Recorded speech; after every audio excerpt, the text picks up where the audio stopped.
Hello, this is how to install my Maschine MK2 Linux driver. You clone and build, like so. You can take it from the repo.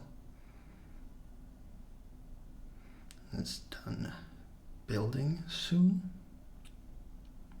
like so. Here's some demoing of it, and here's how to run it. You first go to the directory, like so, and then you just run. Wait, you need to sudo that. You can also change the udev rules, so you don't have to. Alright, it asks you which one of those is Maschine MK2, and asks you if you want to start with the screen. I said yes. Then you can turn on the lights. You go to the MK2 directory in a different terminal. I'm working on that. This is taking really long. You put insert underscore colors, insert colors.sh, then you specify the brightness. Here's what it looks like at 100. Here's what it looks like at 1. Here's where I find it comfortable. Yeah, and you can clear it and you can turn it off after that. Here's how you can map an action with it in Reaper. You find the action you want to do, and you go to that. I'm gonna find insert new track.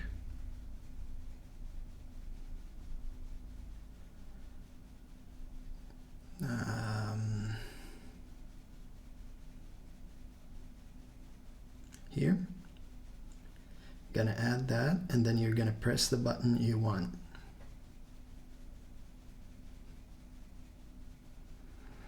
Doesn't work because I did not connect it in Jack. I'm using Jack, by the way.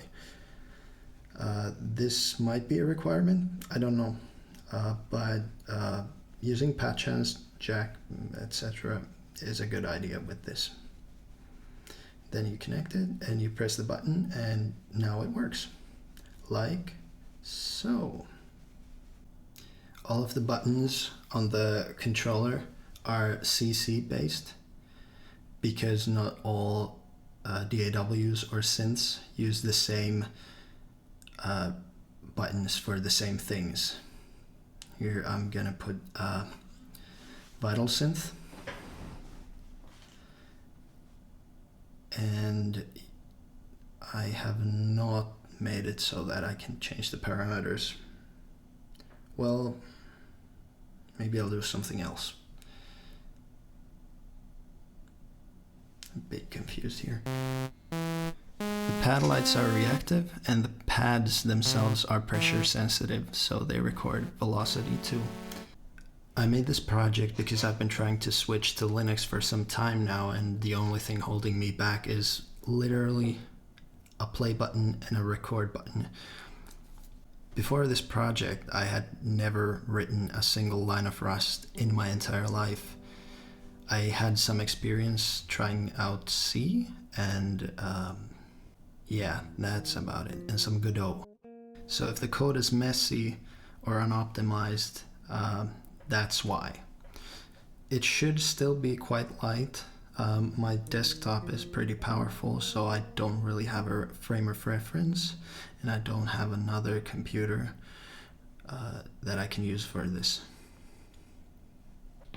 One of the quirks of that is that the encoders only go to about 95% of the maximum value, because there was a bug that made it so that it would just randomly go to the max value in the middle of the thing for no reason. And I just took the max value off so it doesn't go there. Anyway, thanks for watching.